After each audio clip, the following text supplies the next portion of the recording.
Good morning and a very, very warm welcome to this beautiful Tuesday. Yes, thank you so much for all your wishes. It's going to be a long journey with Avishi, but she'll be okay in 12 weeks, I'm sure, because her D3 had dipped so low. She has to have shots and not just medicines. But I think all will be okay.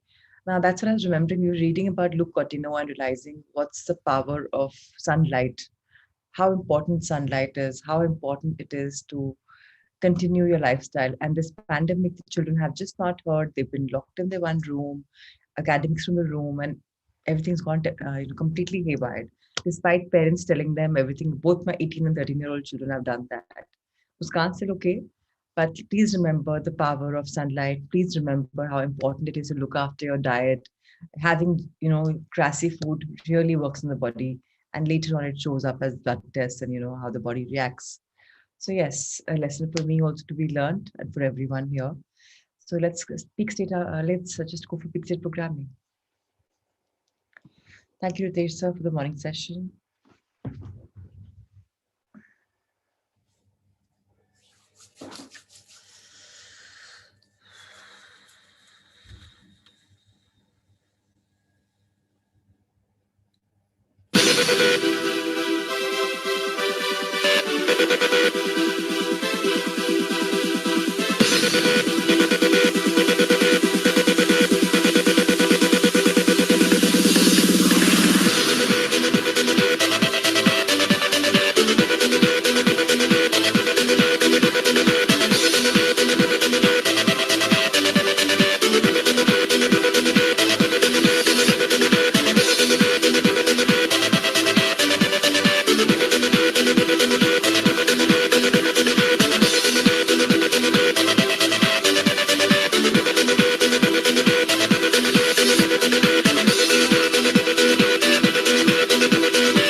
I'm a winner.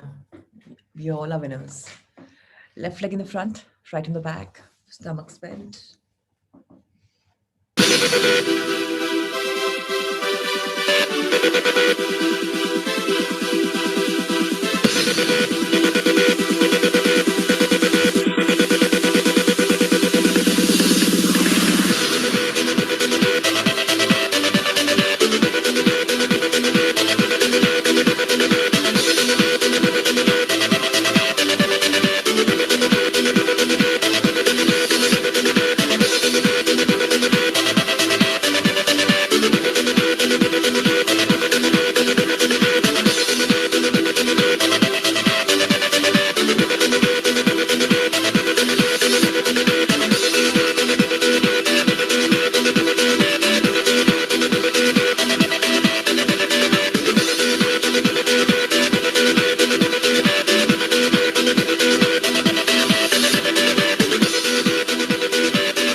Yes, I'm a winner. So yesterday, each time I was going below the line of feeling something negative, your affirmations worked, and I just read them and I kept pushing myself up. So I think women are really strong when it comes to mothering. They become the marshmallows. So yes, I realized yesterday how important it is for women to be in a reality check with their emotions. Yes, we all shall be. All right. So who's our volunteer for today? To read somebody, anybody can read, that's fine. But for hard thoughts, I want somebody new. Dr. Preeti, as I said, Tavishi will take time. So a lot of love and pampering and care and taking the tantrums. Yes, so more power to me when I handle a young teenager.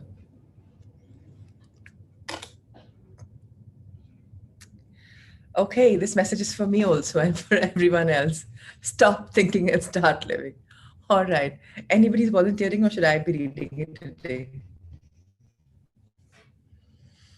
Yes, Pratima ji. Please raise your hand. Oof. Okay, now I'm in a dilemma. I see Pratima ji and I. Okay. Pratima ji, your hand. Yes. Yes. So it's very, yes, she's absolutely fine. I agree. It's just that her tantrums, even I'll bring them also into check with love and sponsoring. That's all right. So, okay, stop thinking and start living. Fact number 23, and let's go for it. Pratima ji, over to you. Stop thinking and start living. As human beings, we are thinking all the time, from the time we wake up to the time we sleep, sometimes even in our sleep. And that's a good thing because otherwise, life wouldn't be that significant. So, if you are thinking all the time, you need to examine the quality of those thoughts. I want you to focus on your breathing. Until the moment I asked you, you were unaware of it because it's an unconscious action. Similarly, you may be thinking all the time but not paying attention to it. Every emotion you feel is because of a thought you have. You can't feel unhappiness without an unhappy thought, anger without an angry thought. And similarly, jealousy, lust, or laziness. Thus, it becomes extremely important to monitor the countless thoughts going through your mind. However, it is not possible to do so every second of the day. Just like you can't constantly focus on your breathing.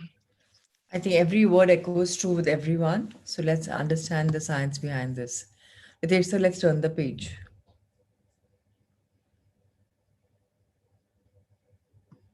It's very easy to tell others to have positive thoughts, but it is not always practical. When someone is going through depression or feeling sad or worried, telling them to think positive is just scratching the surface. It's not a solution. Even the happiest people often have negative thoughts and stress.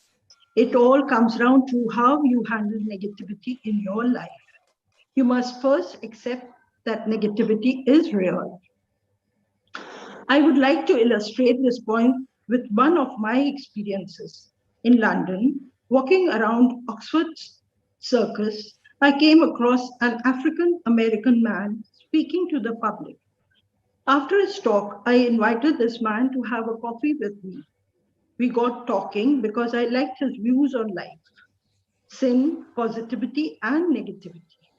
During the conversation, he found out my wife was pregnant. He told me, Duke, for the first 2 years of your child's life, observe him or her very carefully. Your child will show anger, jealousy, love, innocence, creativity, greed, and laziness. I asked how it was possible because I had always believed we pick up these things as we grow up. He said, they just become more pronounced as we grow older. And if we can accept that, then we don't try to suppress or punish that behavior. We learn to accept it. Only when we accept them can we tame them. Ever since my daughter was born, I have seen each and every one of these negative emotions, but I have never been worried because we are all born with them. So Most remember, these aren't some traits that we are picking up. These are traits that we are born with. Why are we born with? As discussed many, many times, our soul is ageless. Our soul has traversed many, many lives. And in every life, we have picked up these emotions. They're there in us, come what may. So even a little child, when you know you're not giving him attention, he's going to be jealous. Whether you realize or not, we are born with these traits. But rather than suppressing them and not addressing them, if you keep suppressing, they'll keep enhancing more. So the more you suppress, the more you enhance. That's how it is. So start addressing them, start embracing them, start accepting them. To go through negatives is very normal part of life. It's not like you'll become Sant Mahatma or a saint or like a monk and you'll not feel these emotions. Of course, you'll feel these emotions. There will be ups and downs. Yes, but the thing is to accept, to embrace feeling some negative emotion. It's okay to accept it and then making a conscious switch on button that okay, I need to change my feeling zone. I need to genuinely change and feel better because this is here to stay. So how do I change? All I have to do is tell myself some positive things. I know it's just going to be not very easy, but we all can do it. Believe you me, I'm going through something very huge right now, but I know that I'm the one who can change it. Nobody in the world can come and help me. Yes, my friends can always send affirmations, but ultimately, I have to do a switch on and switch off. Because if I don't do that, I'm going to be in a pool of emotions, and that's going to be not very good for me or anyone around. So, very important to understand that these emotions come and go, but we need to accept them, embrace them, because we are born with them. It's not something that you acquired just negative, it's very much part of our being. Let's read further. Most likely, your pursuit is to be good all the time. So if you feel jealous, you criticize yourself and tell yourself you're bad. Now, these are dangerous feelings unless you let them out of control.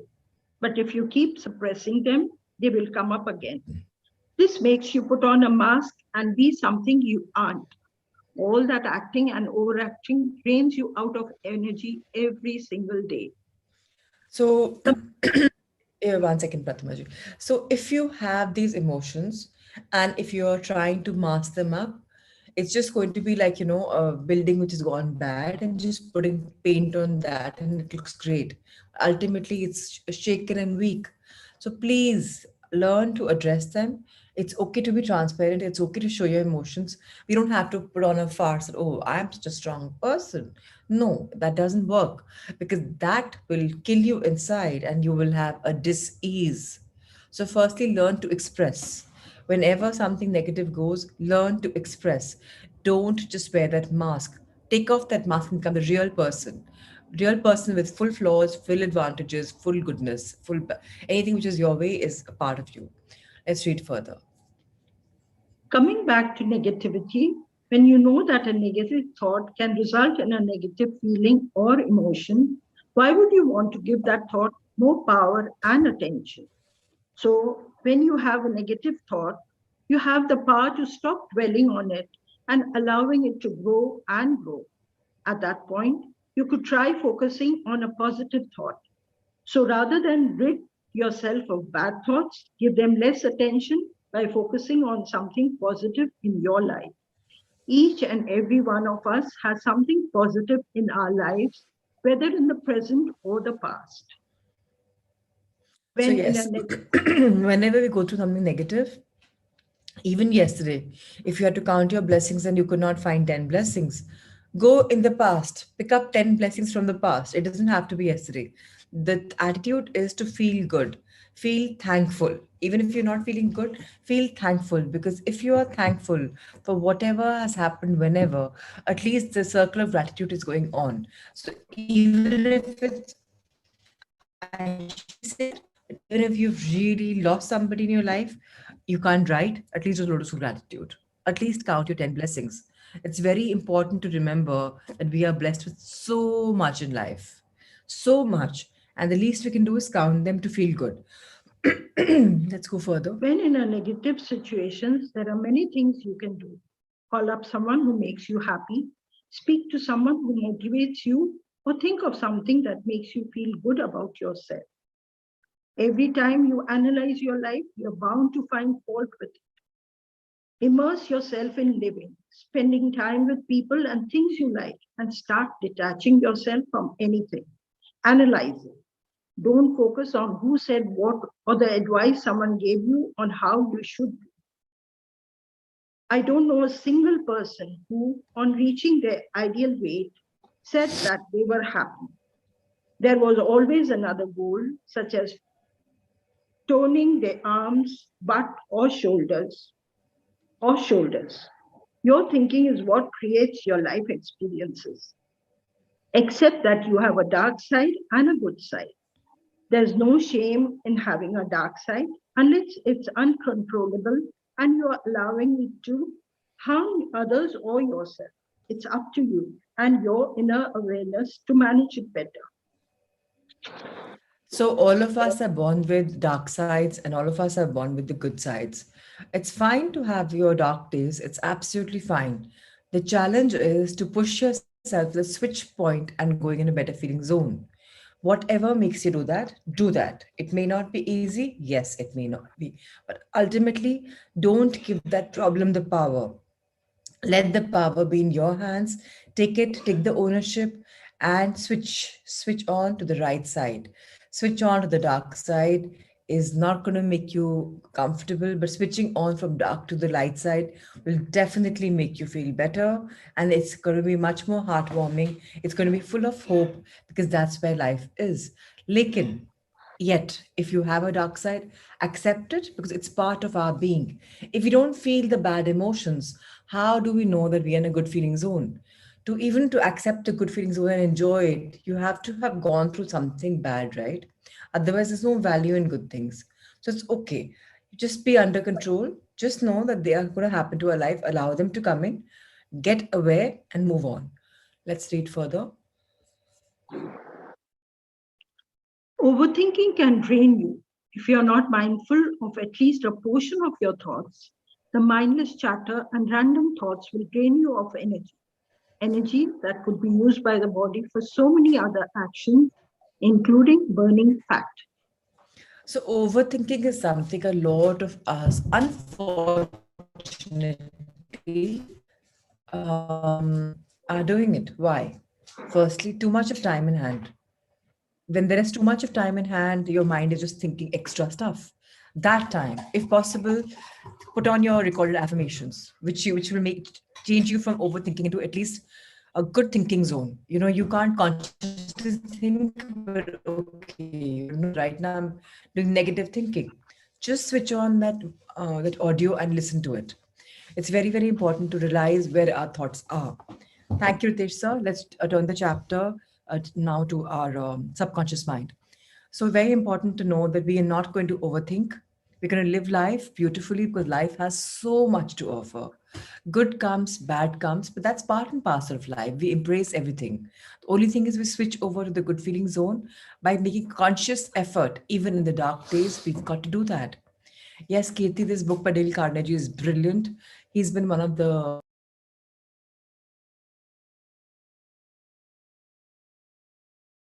No sound.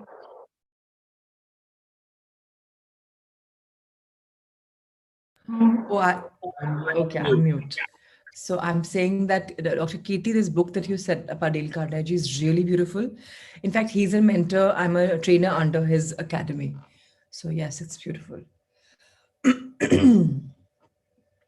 Okay, so now we are in a very, very important chapter, because life is ultimately about the results we wish. Having said that, even when you achieve your dreams, it's very imperative for us to continue the journey. For example, Akshay Khanduja, he says his dream has come true and he can't come for the sessions. So Mehak, maybe a word to you. I'll probably send a message to him as well. Life is not just about your dreams coming true. Life is about living your life with a purpose as well. We still have two powerful books to go. So, in fact, uh, please understand that it's very, very important to understand how life treats us. And just living a life where results are coming our way is not enough, because we are realizing ikigai, that we are finding our life's purpose.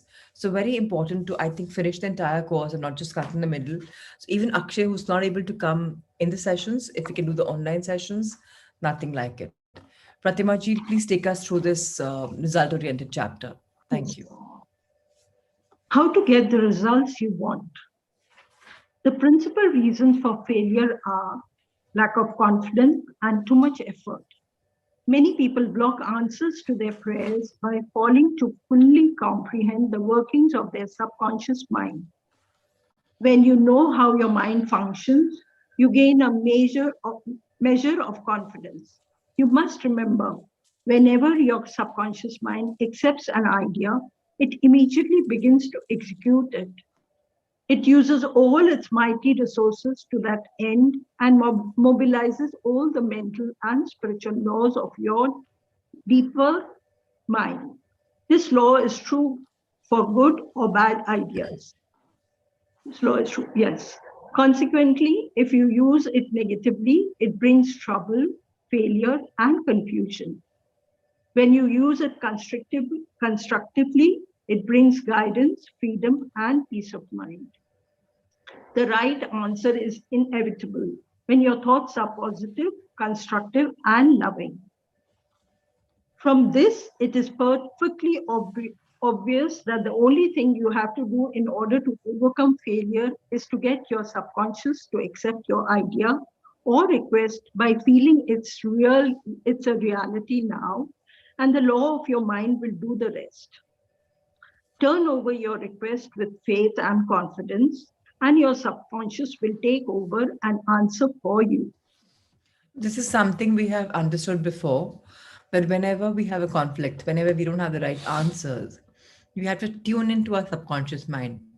You have to ask our subconscious mind for directions. And whatever cues are coming our way, whatever messages are coming our way, are the right answer. Then we don't have to doubt them at all, come what may. We have to follow it because that is the right answer and that is inevitable because our subconscious mind is wise, it's intelligent, it's much older than we are and knows so much more about us than we know for ourselves. So let's read further. You will always fail to get results by trying to use mental coercion. Your subconscious mind does not respond to coercion. It responds to your faith or conscious mind acceptance. Your failure to get results may also arise from such statements as, things are getting worse. I will never get an answer. I see no way out. It is hopeless. I don't know what to do. I'm all mixed up. When you use such statements, you get no response or cooperation from your subconscious mind. Like a soldier marking time, you neither go forward nor backwards. In other words, you don't get anywhere.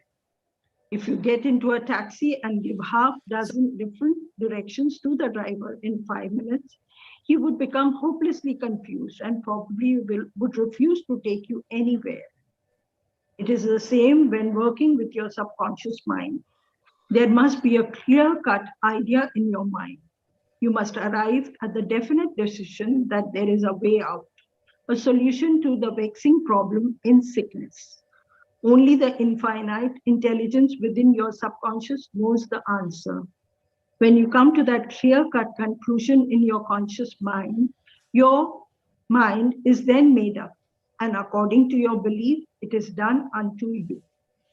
So please remember, coercion will not work. You can't force an answer out of your mind. Your subconscious mind knows exactly what it wants to give you when you ask it. So the thing is, when we are asking also, we have to be very clear. We can't be in 10 directions, jumbled up in our thoughts. Okay, what do I choose? What happens? At least some clarity, at least some definition, some instruction. If you can't do that, then how will your subconscious mind help you? It doesn't know what you want to do. As said before, it's intelligent, but it has a mind of its own. Yet, it follows your instructions. Whatever you say is a final command for your subconscious mind. If you want a solution, you have to ask the right question. You can't have a jumble of question and hope to have a great answer. No, that doesn't work. Let's understand easy does it. Easy does it. A house owner once demonstrated with a furnace repairman for charging $200 for fixing the boiler. The mechanic said, I charge 5 cents for the missing board and $199.95 for knowing what was wrong. Similarly, your subconscious mind is a master mechanic, the all-wise one, who knows ways and means of healing any organ of your body as well as your affairs. Decree health, and your subconscious will establish it. But relaxation is the key. Easy does it. Do not be concerned with details and means, but know the end result. Get the feel of the happy solution to your problem, whether it is health, finances, or employment. Remember how you felt after you had recovered from a severe state of illness. Bear in mind that your feelings is the touchstone of all subconscious demonstration. Your new idea must be felt subjectively in a finished state, not the future, but as coming about now.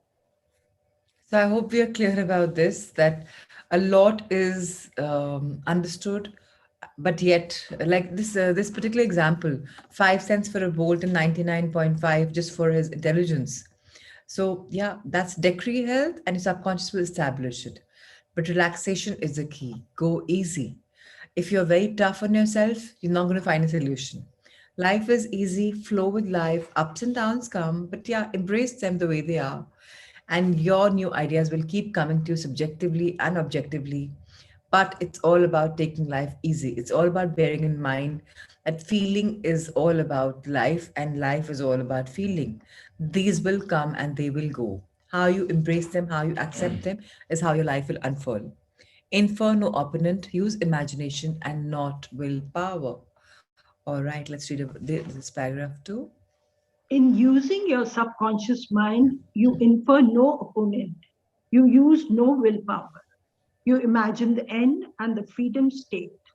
You will find your intellect trying to get in the way, but persist in maintaining a simple, childlike, miracle making faith. Picture yourself without the ailment or problem. Imagine the emotional accompaniment of the freedom state you crave. Cut out all the red tape from the process.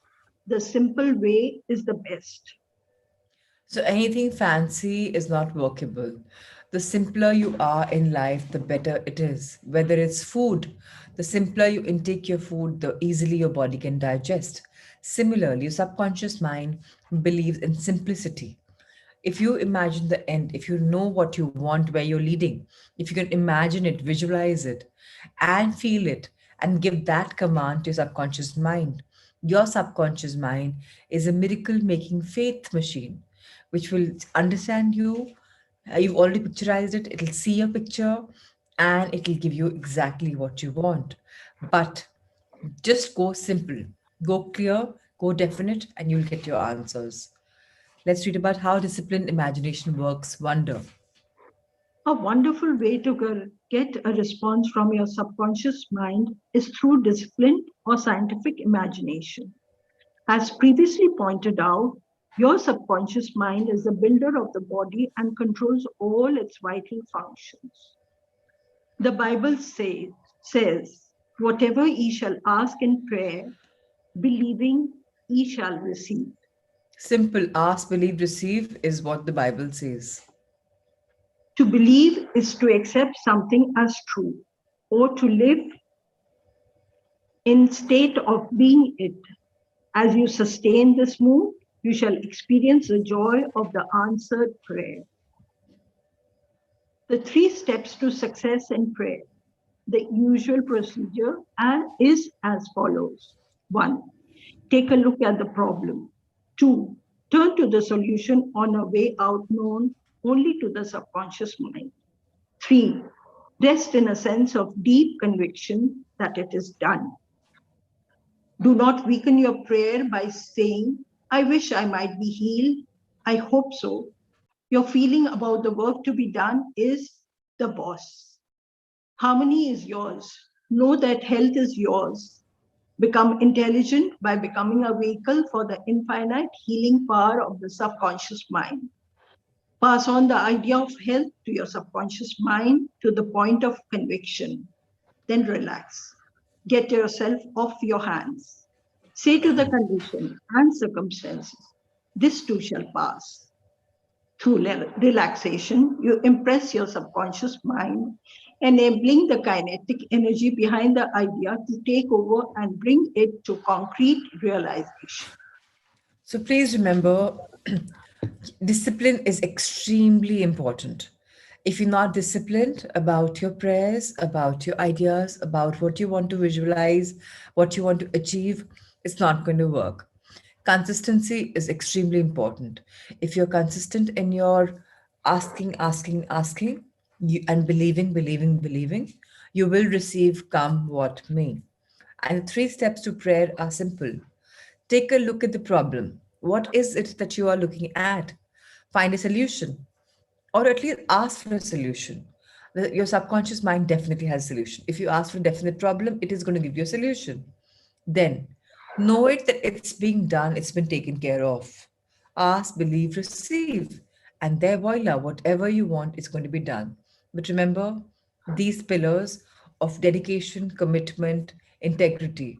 Discipline is so, so, so important. If you're not dedicated enough, if not disciplined enough, to get your results is not tough. They'll still come. But they may come a while later. They may not come exactly when you want them to come because you have not been focused. So remember to be focused. One beautiful example in all of us is Akshay. He was focused, disciplined, dedicated, and there he saw the result. Yet, journey must go on, and we must never finish something which is midway. To complete the journey, to realize all the, all perspectives is very, very important. Let's read about the law of reversed effort and why you get the opposite of what you pray for. So, ladies and gentlemen, this is extremely important because in our understanding of the entire thing, this is where we goof up and then we start blaming manifestation doesn't work. All this doesn't work. Why? Because this is the reason. Let's understand the science. Please go for it. Foucault, the famous psychologist from France who visited America about 40 years ago, defined the law of reversed effort as follows. When your desires and imagination are in conflict, your imagination invariably gains the day. If, for example, you were asked to walk a plank on the floor, you would do so without question. Now suppose same plank were placed 20 feet up in the air between two walls. Would you walk it? Your desire to walk it would be counteracted by your imagination or fear of falling. Your dominant idea, which would be the picture of falling, would conquer. Your desire, will, or effort to walk on the plank would be reversed, and the dominant idea of failure would be reinforced. Mental effort is invariably self-defeated, eventuating always in the opposite of what is desired. The suggestion of powerlessness to overcome the condition dominate the mind. Your subconscious is always controlled by the dominant idea. Your subconscious will accept the strongest of the two contradictory propositions. The effortless way is the better. If you So, say, just I want, so, quick yeah. thing.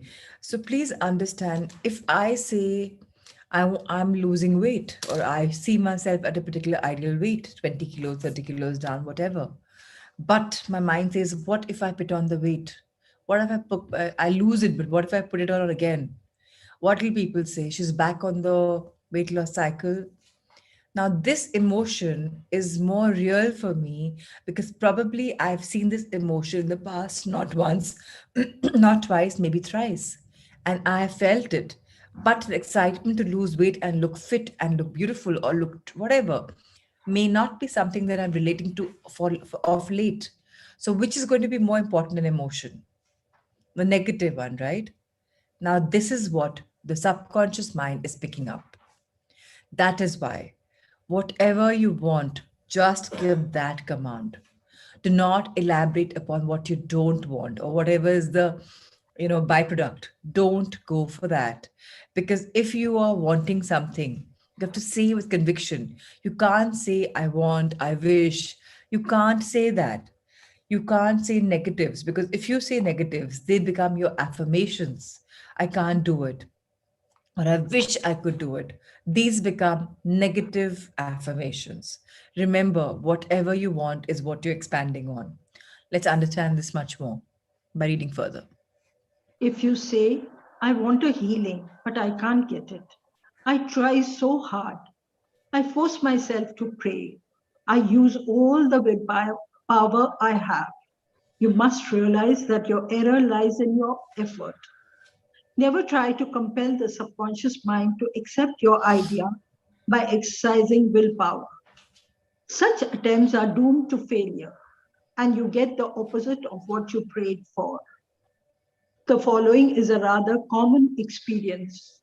Students, when taking exams and reading through their papers, find that all their knowledge has suddenly deserted them. Their minds become appalling blanks, and they are unable to recall one relevant thought. The more they grit their teeth and summon the powers of the will, the further the answers seem to flee. But when they have left the examination room and the mental pressure relaxes, the answers they were seeking flow Tantalizingly. tantalizingly back into their minds. Nice. Trying to force themselves to remember was the cause of their failure. This is an example of the law of reversed effort, whereby you get the opposite of what you asked or prayed for. So, without naming any friends of mine, there are few people who say, my husband doesn't give me permission for this. He's not supportive. How do I make him supportive? So, my dear friends, what are you saying again and again? My husband doesn't support me. He doesn't go with me. So, obviously, this is the affirmation that you're believing. Then, on the other hand, one of my friends will say, I really have sleep issues. I really try hard, but I'm unable to sleep. I sleep in the morning at 5 o'clock, and I'm up the entire night thinking as I have a session, and then I just sleep off. What do I do? So please understand, what are you talking? I have a sleep issue. I can't seem to sleep. I sleep in the morning at 5. These are all your affirmations. So that's why you're not getting results, because you're not working on the results. You're working on something that you don't want. So if I want to sleep, what do I say? Just when I hit the bed in the night, when my takya is there, my pillow is there, my blanket is there, all I tell it is a thank you for a beautiful deep sleep. I'm going to have a wonderful sleep. You are telling this not to your takya and to your blanket. You're telling this to who? Your subconscious mind. And today, if you understand the power of the subconscious mind, all you have to do is summon your subconscious mind's intelligent and thank it in advance. Say, dear subconscious mind, I know your power. And I know I'm going to have a beautiful deep sleep. I request you for a fantastic sleep. See you in the morning, and I'm going to appreciate you and thank you. Why can't we experiment? Let's understand a subconscious mind simply by sleeping, maybe. Simply, people, okay, some of you have constipation problems. You say, I can't seem to clear my stomach. I can't seem to clear my stomach. I can't crap. Obviously, you can't, because this is what you're saying. So start telling your subconscious mind that, please help me clearing my stomach, and I know it'll work. The minute you've told subconscious mind that, automatically you will get pressure and you release yourself. So please understand the science. Whatever you want is what you're expanding on, not the opposite at all.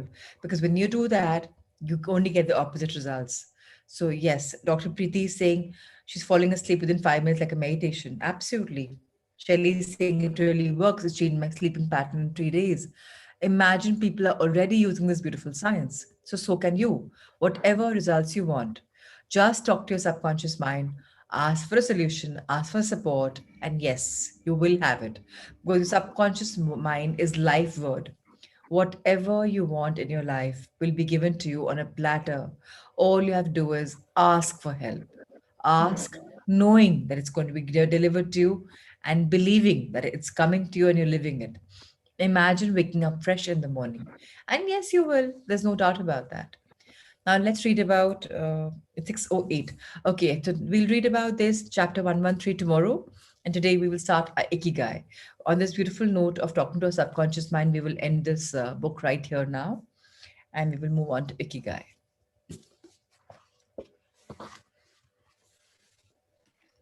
So life is beautiful because such beautiful knowledge is coming our way every single day. Now, how much we're using them is completely upon us. So her bowl gets much clearer now as a thank you for passing out the unwanted smoothly. How wonderful, Anshul. So just imagine whatever we want. Even if you want some success in your business or you want a fantastic meeting, just tell your subconscious mind, I request for the right wisdom, the right intelligence at the right time. And I know this meeting is going to be beautiful with your support. And believe you me, just send the right answers will come to your mind. If your colleague or if you're, whoever you're collaborating with will come up with something, you will say something so intelligent and appropriate at that moment that it's going to be the right thing that your subconscious mind will guide you. Now, today is a very beautiful day. We're going to talk about anti aging secrets.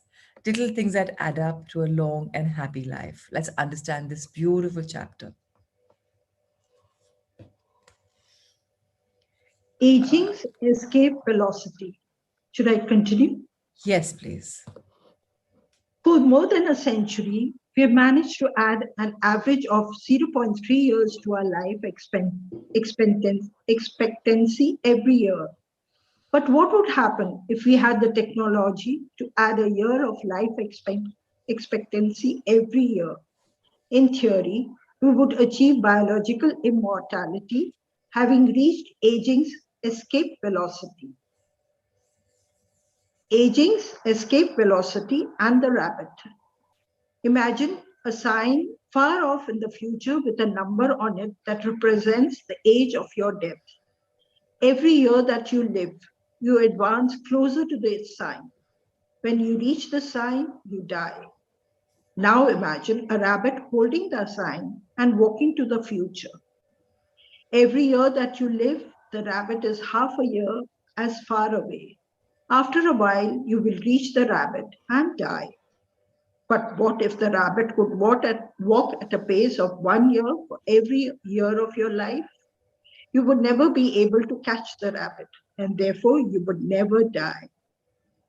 The speed at which the rabbit walks to the future is our technology. The more we advance technology and knowledge of our bodies, the faster we can make the rabbit walk. Aging's escape velocity is the moment at which the rabbit walks at a pace of 1 year per year or faster, and we become immortal. So what's happening is all of us are preconditioned in our mind. Ritesh, so you can flip the page. That this is what is the life expectancy. We need to live for 80s or 90s. Beyond this, sar jate hain. You're just completely rotten up, and you can't live beyond it. And you don't wish to live because you feel, what's the purpose? What's the purpose? Nobody has realized that the purpose is beautiful. This rabbit philosophy is so beautiful.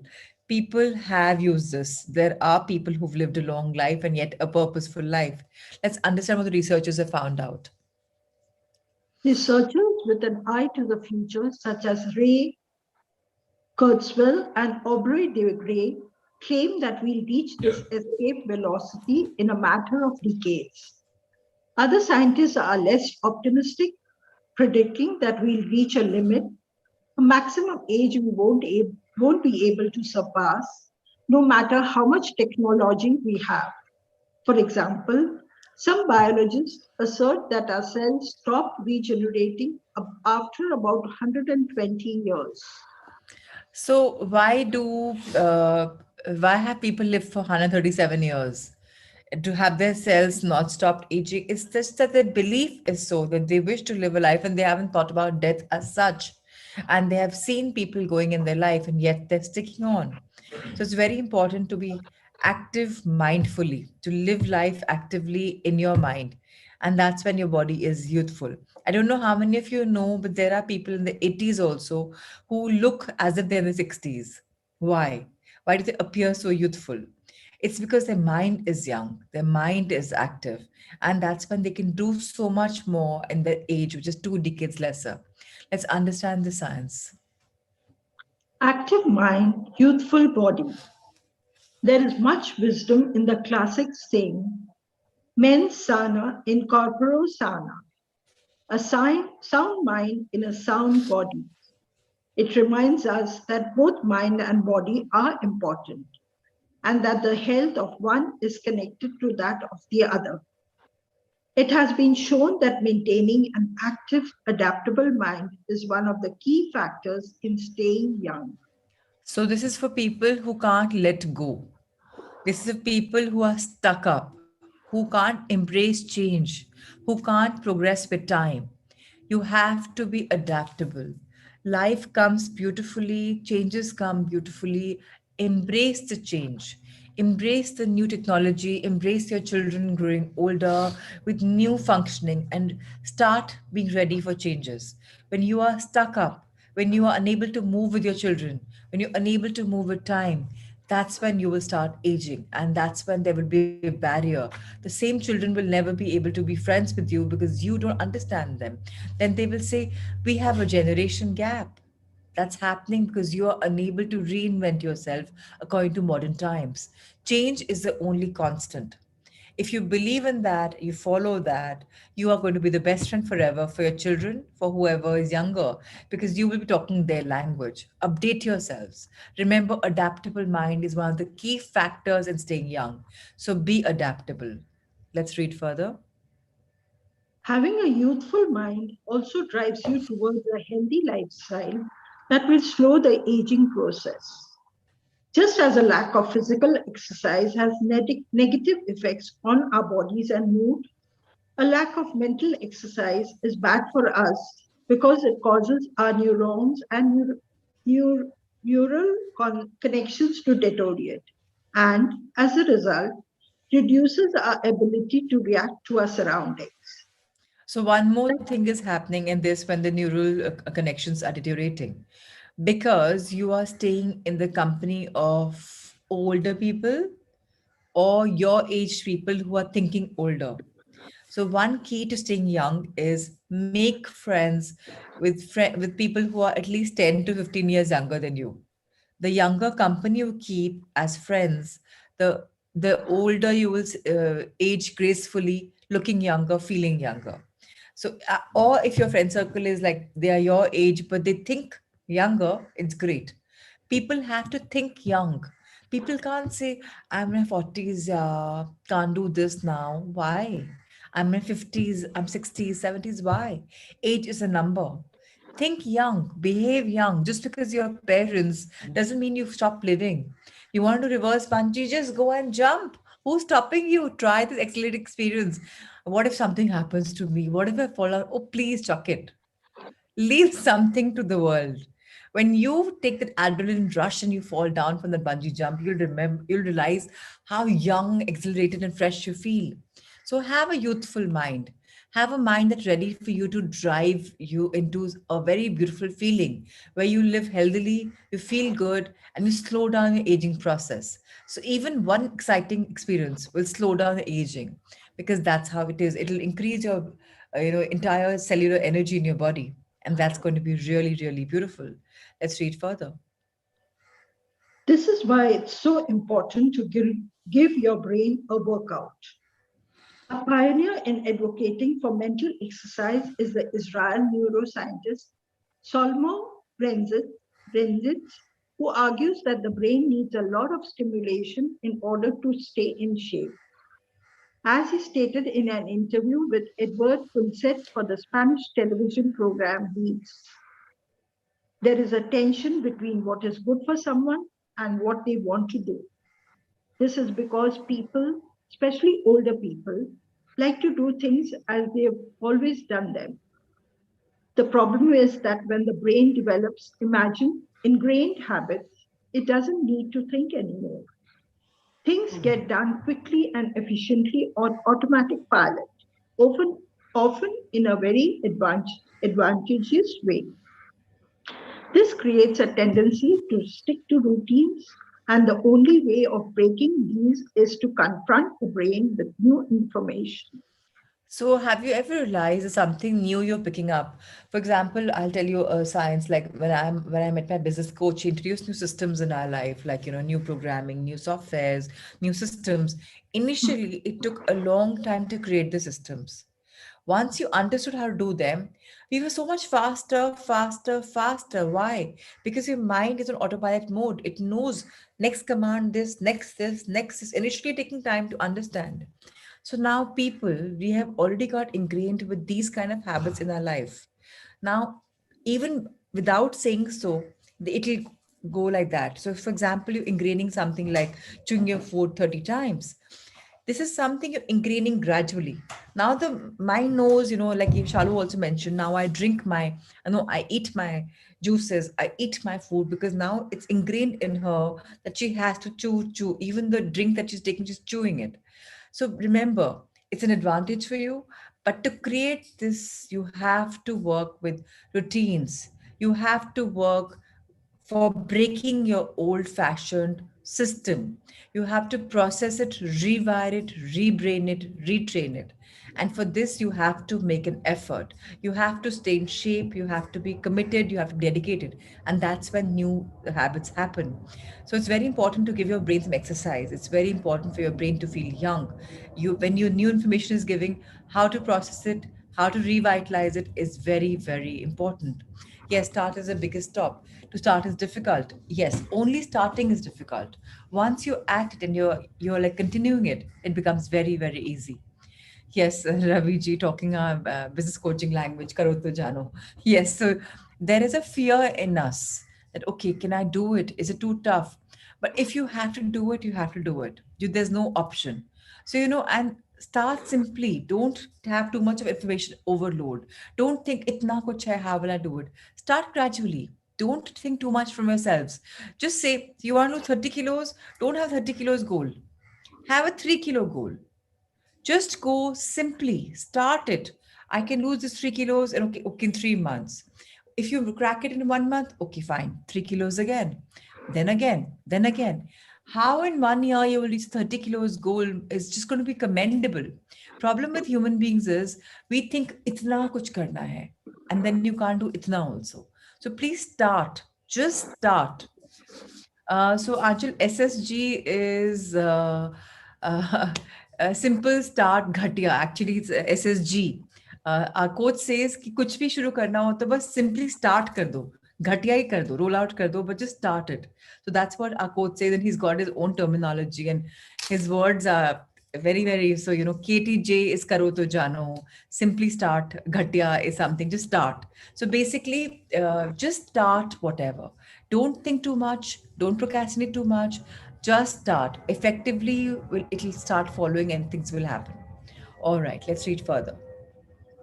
Presented with new information, the brain creates new connection and is revitalized. This is why it is so important to expose yourself to change, even if stepping outside your comfort zone means feeling a bit of anxiety. The effects of mental training have been scientifically demonstrated. According to Colin Hemingway and Solno Brezentis in their book Maximum Brain Power, Challenging the Brain for Health and Wisdom, mental training is beneficial on many levels. You begin exercising your brain by doing a certain task for the first time, he writes. And at first, it seems very difficult. But as you learn how to do it, the training is already working.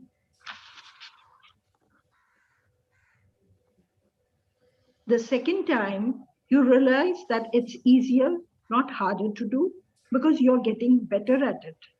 This has a fantastic effect on a person's mood. In and of itself, it is a transformation that affects not only the results obtained, but also his or her self-image. This description of a mental workout might sound a bit formal, but simply interacting with others, playing a game, for example, offers new stimuli and helps prevent the depression that can come with solitude. Our neurons start to age while we are still in our 20s. This process is slowed, however, by intellectual activity, curiosity, and a desire to learn.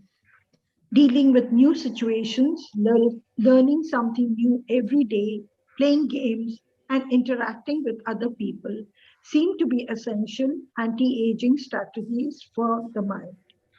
Furthermore, a more positive outlook in this regard will yield greater mental benefits. So, what are we doing every morning? We are sitting down with a desire to learn something new. We are processing our intellectual activity. We are curious. Okay, what's new coming our way? And then we know every day is a day of learning. We are in a way in a life where we are stimulating our senses. We are Very few of us will be depressed now because we know something new is coming our way. Gone are the days when we were just on a low field zone. People who are at it in the morning, they will never have a problem. They're already transforming every single day. Their self-image is changing about themselves. That, okay, even me at the way I am, even I can learn. There are people who've got, who are not very English fluent in English, and yet they're like, no, I can understand very easily. They've just told themselves that I can understand, and they are able to grasp. Now, that's the beauty about our mind. Our mind is so beautiful. Whatever we give it, it just takes it on. For example, Shilpa is saying that thinking about going raw to lunch was a big challenge, but now she's very easy. She's not even hungry. Shweta is saying she's doing the same. How does this happen? How do people maintain this lifestyle? Or let's understand when when we hear people, she's saying my boa is at 62 is much younger looking than me. How? It's all about a mental workout. She is keeping herself young with a mental workout.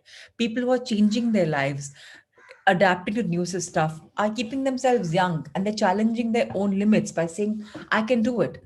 When you challenge yourself, you are in competition with yourself, and that's beautiful. That's healthy. To be in competition with others is, going to feel bad. But if you up your own game, okay, today I'll walk 2 kilometers, and you actually walk 2.2, wow, 200 more meters I've done, amazing. So play a game with yourself, challenge yourself to your best, offer yourself so much more, and then everything will slowly, slowly, slowly keep coming back in your life, along with wellness and health and a long life. Let's understand, how does stress work, and how is it a killer for a longer life? Let's understand it. Stress, accused of killing longevity. Many people seem older than they are. Research into the causes of premature aging has shown that stress has a lot to do with it because the body wears down much faster during periods of crisis. The American Institute of Stress investigated this degenerative process and concluded that most health problems are caused by stress. Researchers at the Heidelberg University Hospital conducted a study in which they subjected a young doctor to a job interview, which they made even more stressful by forcing him to solve complex maths problems for 30 minutes. Afterward, they took a blood sample. What they discovered was this antibodies had reached the stress the same way they react to pathogens, activating the proteins that trigger an immune response. The problem is that this response does not only neutralize harmful agents, it also damages healthy cells, leading them to age prematurely. The University of So please understand, when we are stressed, our body reacts in a very different way. People get acidic also. People get constipated also. People can't. People go helter skelter in their emotions also because they're unable to process the stress, and that will manifest into many many complex things. So understand, the stress is only man-made. You cannot work and live life stress. You have to undo yourself. You have to understand that de-stressing is very very important. How do you de-stress? There are a lot of free, maybe playing with the children is de-stressing, maybe playing a sudoku game is de-stressing, maybe just like seeing cartoon is de-stressing, whatever, maybe dancing, maybe baking, just the way Alifia is saying her neighbor who's so old, she bakes and she presents, maybe that's de-stressing for her. Whatever is de-stressing, just do it. Understand this in the next paragraph in the Pratibha ji is reading about the University of California experiment. The University of California conducted a similar study taking data and samples from 39 women who had high levels of stress due to the illness of one of their children and comparing them to samples from women with healthy children and low levels of stress. They found that stress promotes cellular aging by weakening cell structures known as telomeres, which affect cellular regeneration and how our cells age. As the study revealed, the greater the stress, the greater the degenerative effect on cells. So, what are telomeres? Telomeres are these structures which are there in our body. Whenever we are stressed out, they get activated. So now, if I'm stressed, I'll take my example. If I keep stressing myself, oh, Tavish is not well, yeah, it's dipped so low, it's because of my carelessness. No, it's not. My husband and I have been telling her for 1 year, get out in the sun, start moving, go with Chacha, go on the terrace, play the game, Parth and Chacha play. You also join. She didn't hear. So should we start blaming ourselves and taking stress? Oh my God, oh my God, oh my God. Okay, the bad has come. The child has been sleeping for so long. We've been telling her there's something wrong with you. You can't be a kumkaran sleeping such long hours in the day and the night. She didn't play a heed. We shouldn't even want a blood test. We had to actually force and get a blood test guide to come. But if I stress myself for these things, if I blame myself or my husband blames himself, what's a thing? No, yeah, this is life. Life will deal you with bad and with good. You can't be perfect, right? If it's not meant to be, it's not meant to be. So please take stress lightly, because stress is not to be brought in your life. Stress is really stressful and hampers our growth. Now, how stress works is something we will read about this tomorrow. Until then, let's read, or let's finish this chapter. It's a beautiful chapter. Let's read about how stress works. How stress works. These days, people live at a frantic pace and in a nearly constant state of competition. At this fever's pitch, stress is a natural response to the information being received by the body as potentially dangerous or problematic. Theoretically, this is a useful reaction as it helps us survive in hostile surroundings. Over the course of our evolution, we have used this response to deal with difficult situations and to flee from predators. The alarm that goes off in our head makes our neurons activate the pituitary gland, which produces hormones that release corticotropin, which in turn circulates through the body via the sympathetic nervous system. The adrenal gland is then triggered to release adrenaline and cortisol, and adrenaline raises our respiratory rate and pulse and prepares our muscles for action, getting the body ready to react to pre perceived danger, while cortisol increases the release of dopamine and blood glucose, which is what gets us charged up and allows us to face challenges. Should I read ahead? So, do you understand what's happening in our bodies? When we are going on a very high energy zone, when we're going on something, especially even social media, how much dopamine is increased in our body. We are charged up, and this charging up allows us to face challenges also. So, what do we have to do in our life? In our life, we have to make ourselves so balanced that nothing shakes us up too much. We're not dependent upon people to compliment us. We're not dependent upon people to tell us, this is wonderful, you've done this, or we don't have to depend upon people to bring us down. When we are moderate with ourselves, when we accept ourselves with our good and our bad, nobody in the world will say anything and we'll get shaken, because we accept ourselves whole and soul. When you accept ourselves, nothing in the world can actually shake you up. If you look at the chart below, there are cave dwellers on the left, and they're modern humans. There's a comparison. So the cave dwellers were relaxed most of the time because the simple life. Modern human beings, they work most of the time and are alert to any or all threats because they are in this make-believe world where everything has to be perfect. So if somebody says something, they're on like they're like threatened. Then cave dwellers, they felt stress only in very specific situations like hunters coming, somebody may attack me. But what's happening with modern human beings? They're online or waiting for notifications from their cell phones 24 hours a day. Yes. And the people, they have their Facebook notifications on, the email notifications on. Life is like beep, beep, beep. Keep all of these off. Check, give yourself a scheduled time to check your phone. Don't be all the time on the phone. This is something which even I felt in my sung, that all of us is too much into the phone. So try and go for limited hours on the phone. Third, The cave dwellers, the threats were real. A predator could end their life at any moment. Actually, they had a life threat. Some animal could just go and hunt them down. But what is happening in the modern human beings? We are in such a safe environment, yet our brain is associating with the ping of a cell phone or an email notification with the threat of a predator. So these pings are really harmful. So if you still have your mobiles or notification mode on, please make them off. The last thing in comparison, the high dose of cortisol, adrenaline at moments of danger kept the body healthy. So these cortisol and adrenaline, which just came as byproducts as chemical reactions in the body, they keep them young. But what is happening with us? We have low doses of cortisol flow constantly through the body, which implies a range of health problems, which could be fatigue, which could be anything.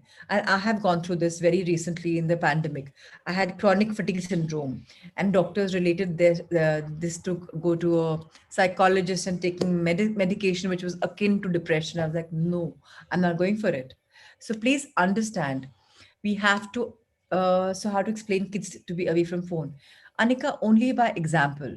You can't force it down them. You can't go on Mr. Google, find a chapter how you can explain to them and just forward the chapter to them rather than saying, or maybe just think and elaborate and talk about this. The same thing. Discuss this in your family, your husband, the wife, the children.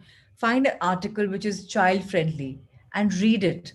Understand it. You understand it. Let him or her understand it. Make that a discussion in the family. How can we stay away from this stress? Maybe do that. Children, I need to understand, how should I stay away from stress? Can you help me? Maybe become that person who is asking for support. Because your children are now, when they feel adult, oh, mom wants my help. Come on, let me try and help her. Maybe then it'll work. Do reverse psychology. This way, you may be able to help yourself. Reena, Anika, and Sudha, I hope you get your answers. A lot of time, Prashant and me, when we want some point across, we ask the solution of children. And believe me, they are much better solution providers than you will be. All right, let's read about this, the last paragraph for the day. These processes are, in moderation, beneficial. They help us overcome challenges in our daily lives. Nonetheless, the stress to which human beings are subjected today is clearly harmful. Stress has a degenerative effect over time. A sustained state of emergency affects the neurons associated with memory, as well as inhibiting the release of certain hormones, the absence of which can cause depression. Its secondary effects include irritability, insomnia, anxiety, and high blood pressure. As I such, think all of you, yeah, I think all of you are going through this in some way or the other. You are irritable, you're anxious, BP levels are fluctuating, you're unable to sleep. Why is this happening? Because you're not in the right feeling zone, because you're letting the world clock you down, bog you down. It's very, very important to understand that life is simple. It's not as complicated as we're making it out to be. Let's read the last three lines. as such, though challenges are good for keeping mind and body active, we should adjust our high stress lifestyles in order to avoid the premature aging of our bodies. Yes. So, how do you avoid premature aging of your bodies? Firstly, to learn something new every day. If your children are into romantic novels, books, get them into something which is worthwhile. Maybe just one page a day. This will help them learn something. So, way Alifia is saying she's manifested her children are away from phone, automatically child is reading now. So she's reading 3, 4 books in 200-page books in 3, 4 days. Isn't this amazing? When we have the science of manifestation, why not invite that science and use that science and manifest the life of our dreams? It's very, very beautiful. Now let's go on to the heart thought and let's see the blessing for the day. Yes, Alif, Dipali, even this is a beautiful thing. The more you compliment them for something, they'll want to prove it to you and they'll do that. Is someone else reading or I continue? Yeah, we'd like to somebody else to volunteer. Thank you so much for reading so beautifully for us, and thank you. God bless you. Thank you, Pratima ji. Thank you. This is keeping me young, all the principles. Thank you so much. I Thank you am so young. much. You Yes. are young. I was about to say that. Thank you for correcting yourself. Thank Lovely. you. So, anybody wishes to read, please raise. Gitika, you want to read today? Yeah. Thank you, darling. God bless. So, good health is having no fatigue, having a good appetite, going to sleep and awakening easily, having a good memory, having good humor, having precision in thought and action, and being honest, humble, grateful, and loving. How healthy are you? My mind, my body, mind, and spirit are a healthy team. Isn't this wonderful? How wonderful you're talking about, not aging, and we're talking about here we are. Please go for it. Thank you, Gitika.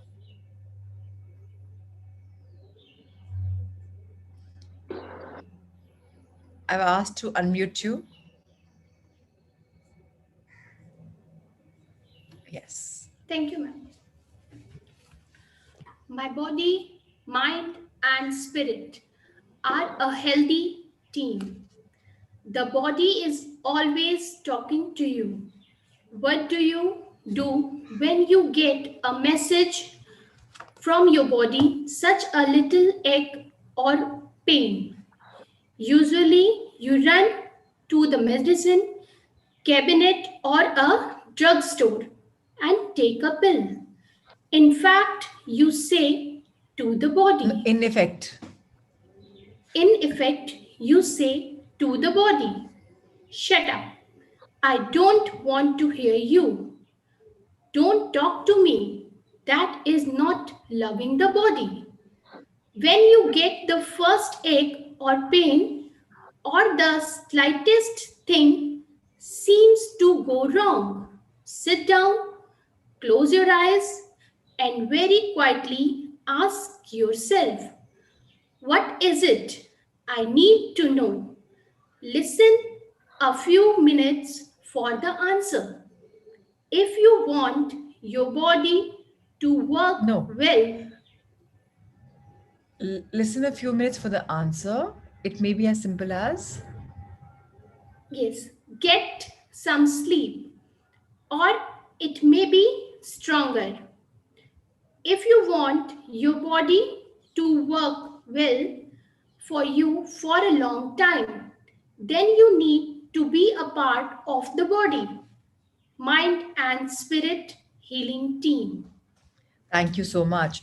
And this Thank is you, page ma'am. number, thank you, darling. And this is page number 121. So I think everyone's body, their mind, and the spirits are a healthy team because we are learning beautifully, not only about a body, not only about a mind, not only about a spirit. We are truly becoming spiritual beings. We're transforming our lives in all spheres. And yes, we are moving from our comfort zone by reading also. Pratima ji, of course, is a fantastic reader. She's voracious, she's lovely. She's always been complimenting. And Gitika, today you've taken the challenge as well. So thank you everyone for joining me for this beautiful morning. And let's go on to our meditation. And if there are any questions, we can ask them now or maybe later. So, yes.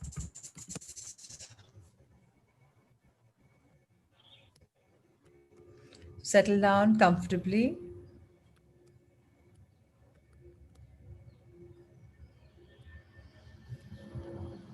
Eyes closed, back straight,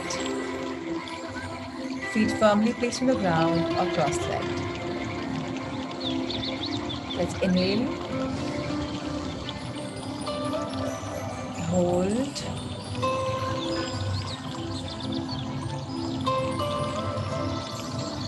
and release.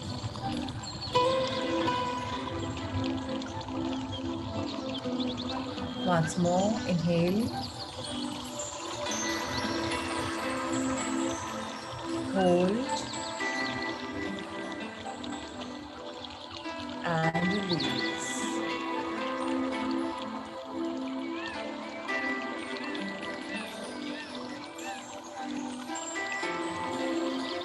The last time for this morning, inhale, hold,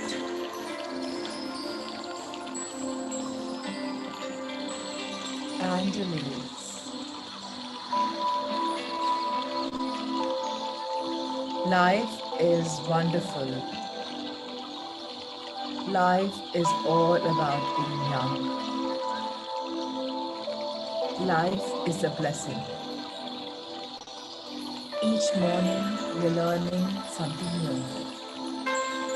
Each morning we're coming closer to our real beings. Be it studying about a mind through subconscious mind reading, or be it understanding our body through new sciences, or how to not age by keeping ourselves youthful, how to become spiritually more connected with ourselves and the world around us, how to find our purpose, and how to give value to our life. This is what life is all about these days. We're growing in all realms of our life, every single day, becoming closer to ourselves, rewiring with ourselves. We're learning to handle stress very easily because now we know stress is all man made.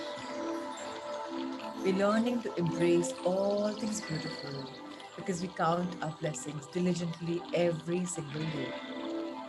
We are more grateful people, and living in an attitude of gratitude is inviting more magics in our life. We are all growing younger day by day, mentally and physically, because we're embracing a good life. Our journey has just begun. So much more to go, so much more to learn. Let's keep reinventing ourselves. Let's invite the science with our loved ones. Let's share something good with our families around a table. Whatever we like, let's reflect on our life learning lessons. Let's share the joy of something new. Let's share the power of our subconscious mind simply with our loved ones. Let's invite our children to talk to the subconscious mind and see the magic. Let's simply start with sleep. When we find that it comes into action, our muscle power, our belief grows stronger. And that's the first journey into a spiritual life, a life of belief. May new knowledge keep coming our way. May new blessings keep coming our way. May we grow abundantly in all realms of our lives. May we always continue to motivate each other. May we always learn to be the fallback people. May we learn to keep blessing and realizing that our blessings work. May we learn to evolve.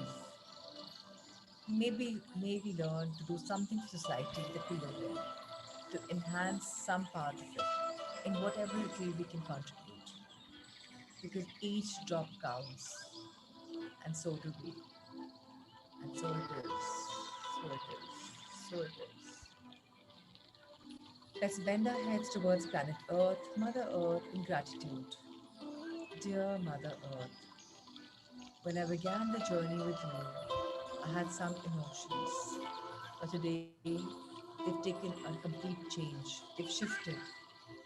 I've become such a more positive person. All thanks to you. Thank you for bringing these beautiful life lessons into my life, for showering me with this new knowledge bank, for empowering me every single day, for allowing my roots to grow in me deeper, stronger, for seeing the new saplings sprout, for seeing the new branches, the leaves coming onto me, for making me more greener and lusher. I am who I am because of you. I thank you from the bottom of my heart. Thank you, thank you, thank you. Let's bring our heads in gratitude towards our life. Our life lessons, our life experiences have been so enriching. We inspire to better ourselves. Now we compete with only ourselves because our quality of life is very important and we realize its value. Come, let's live the life of our dreams. Let's join hands and find new breakthroughs because we know we are the ones who will create them. May dreams be coming true. May new victories be coming our way. May life be completely magical. Thank you, thank you, thank you. Because life is magical. Because dreams are coming true. Because we are learning every single day. And yes, that's how it is. Let's look up at the universe and hug it. Dear universe, Brahman, Shrishti, Kainat, Cosmos, Divinity, angels and guardians, thank you for having our back. Thank you for guarding us. Thank you for guiding us. Thank you for being there with your love and your showering your blessings on us. We are favorite children of yours. Thank you, thank you, thank you. Let's fold our hands in gratitude next to our heart and energize them with love. Let's send these beautiful, loving, warm wishes from our palm to the entire body in a quick body scan today, as quick as we can.